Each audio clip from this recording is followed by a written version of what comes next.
En tant que prof de français, j'entends souvent mes élèves dire: «Mais les Français parlent trop vite». Alors, est-ce que c'est vrai? Oui et non. Comme tous les locuteurs de toutes les langues, il y en a qui parlent vite et d'autres qui parlent moins vite. La spécificité du français, c'est qu'on a tendance à contracter les mots, faire des elisions, des liaisons, c'est-à-dire connecter les mots entre eux, ce qui fait que le français oral et le français écrit peuvent être très différents. Par exemple, à l'écrit, on a la double négation je ne sais pas et à l'oral, ça devient je sais pas. Donc on a même une transformation phonique avec je ne sais qui devient chais. On a le son je qui devient che. Alors, comment s'y retrouver et comment arriver à comprendre les Français qui parlent vite? Bonjour, je m'appelle Fanny, je suis professeure de français en ligne et sur ma chaîne, je donne mes astuces de prof pour mieux maîtriser le français si vous avez déjà de bonnes bases ou tout simplement découvrir la langue française. Donc si vous avez commencé l'année avec la résolution cette année je vais apprendre le français ou cette année je vais vraiment me pencher sur le français et améliorer mon niveau, mais que vous êtes à deux doigts d'abandonner parce que c'est déjà trop difficile, je comprends rien, j'ai beau écouter toutes sortes de contenus, ça va trop vite. Vous avez bien fait de cliquer sur cette vidéo. Je vais vous donner des astuces pour mieux comprendre le français parlé, identifier des phrases employées fréquemment et vous aider à maîtriser ces phrases vous-même. La première astuce que je donne à mes élèves qui me disent en fait j'arrive à comprendre le français quand c'est écrit, mais alors dès qu'il n'y a plus les sous-titres, je comprends plus rien et dès qu'on remet les sous-titres, tout s'éclaire. J'ai l'impression que mon oreille arrive soudain à identifier chaque mot. C'est normal et ça va vraiment vous aider d'écouter du contenu tout en lisant les sous-titres ou un script. Et une plateforme que je recommande à mes élèves qui me parlent de cette problématique, c'est Lingopie. Si vous ne connaissez pas Lingopie, c'est vraiment la plateforme pour vous aider à maîtriser une langue, et notamment grâce à du contenu authentique. Il propose du contenu dans 14 langues différentes, dont le français, et vous pouvez retrouver plus de 3000 émissions de télé ou films, ou même des clips de musique. La particularité de Lingopie et ce que j'apprécie vraiment, et ce que mes élèves m'ont aussi dit apprécier vraiment, c'est l'interactivité des sous-titres. Vous pouvez cliquer sur chaque mot et vous aurez une définition. Le mot sera enregistré dans votre banque de vocabulaire. Vous pouvez y revenir plus tard, avoir des exercices pour vous aider à mémoriser ce vocabulaire. Vous avez des explications grammaticales. Vous pouvez pratiquer la prononciation de ces mots avec l'outil de prononciation. Vous écoutez le mot et vous le répétez. L'outil vous dit si c'était ok ou c'était super ou vraiment il faut pratiquer encore un petit peu plus. C'est pas encore ça. Ce que j'aime vraiment avec Lingopie, c'est qu'on peut regarder des contenus qui sont faits pour les natifs du français et non pas des contenus d'apprentissage. Vous entendrez du français authentique à la vitesse normale.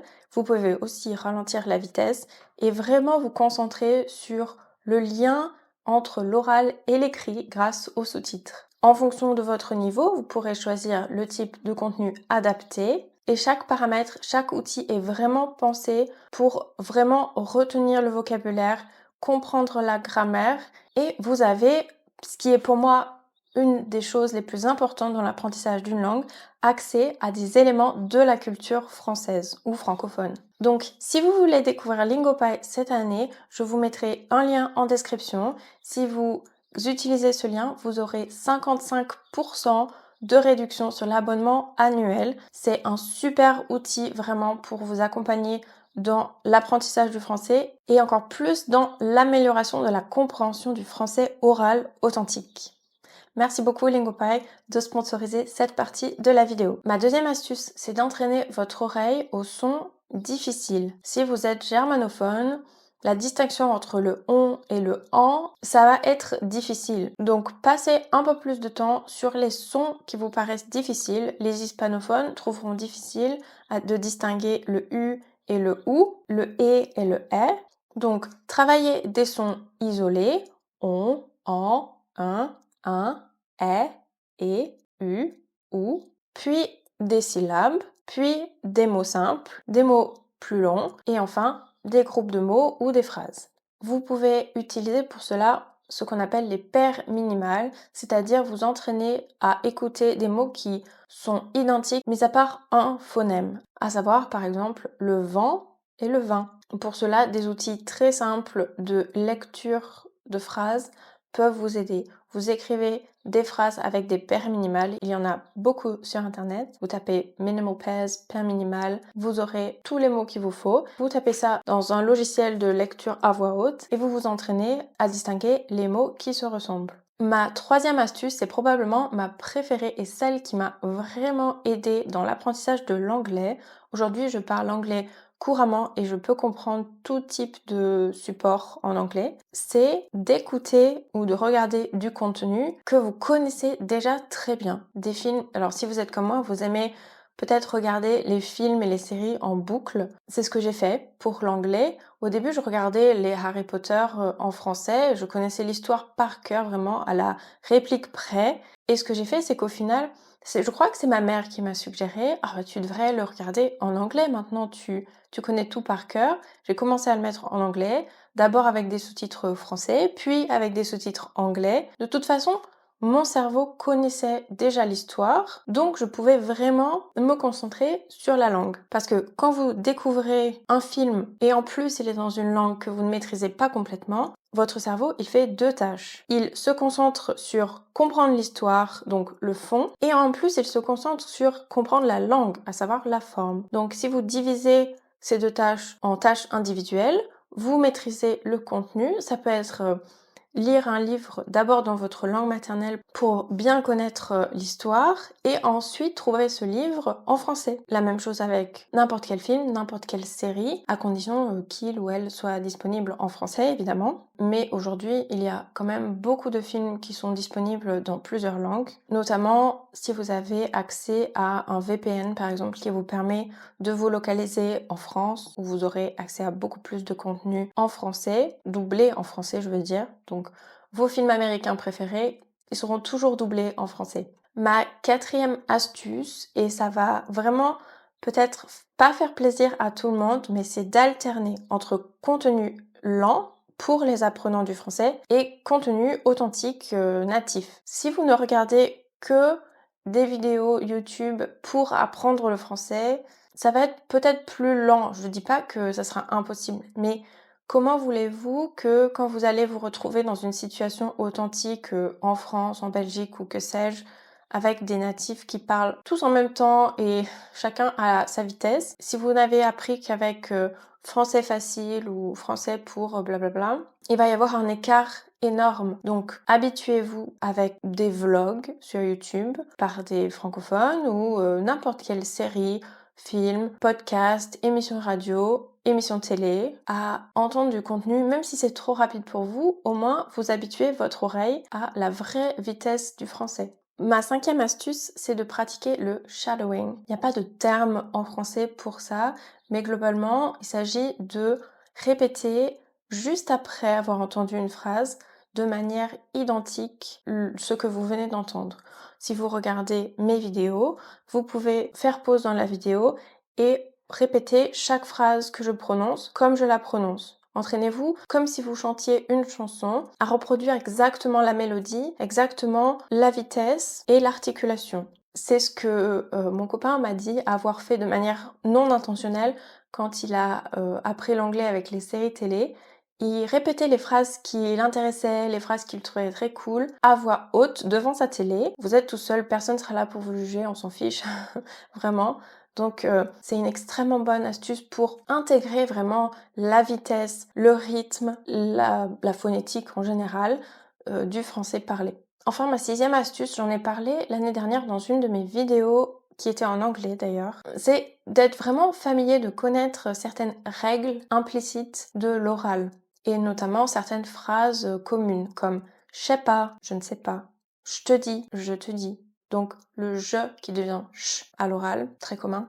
L'élision du « tu », quand on dit « tu es », majoritairement on dit à l'oral « t'es ». Donc le « tu » devient un « t » apostrophe. Pareil avec « tu as » qui devient « t'as ». T'as un euro ou t'as pas un euro? Le il y a qui devient il y a. Il y a du monde aujourd'hui au supermarché. Il y a. le il qui devient i dans la plupart du temps. Donc n'essayez pas de distinguer il avec deux sons, mais bien i. En général, on a la règle du e caduc ou choix qui disparaît. Donc le e dans les petits mots comme le, me, je, te, que, ce, etc. Il a tendance à disparaître et donc on va faire une élision et connecter directement le son au mot suivant.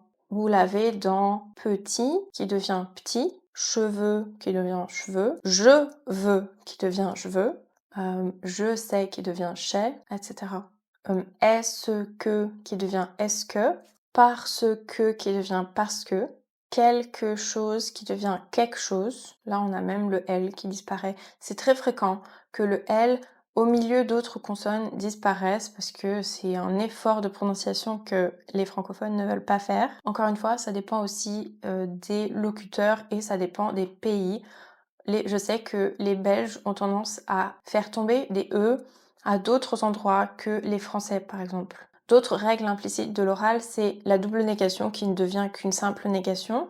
Donc au lieu de dire je ne veux pas, je veux pas, le ne disparaît quasiment systématiquement à l'oral et ça pour l'ensemble des locuteurs du français, plus ou moins. Donc je veux pas qui devient je veux pas. Je ne sais pas qui devient je sais pas. Je dirais que les élisions et les liaisons aussi, c'est ce qui perturbe le plus les apprenants du français, les gens qui essayent de distinguer des messages à l'oral. Et pour ça, vraiment, lire et écouter en même temps, ça va énormément vous aider. Le shadowing aussi, puisque vous allez reproduire ces phrases à l'oral vous-même. La dernière astuce, un peu plus niche, c'est vraiment de s'habituer au rythme. Donc ça va avec tout le reste de ce que j'ai dit juste avant.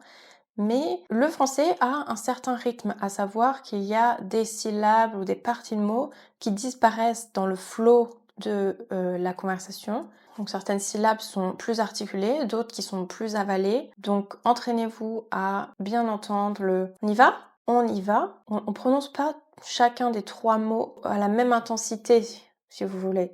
On y va. Le va, il est beaucoup plus prononcé.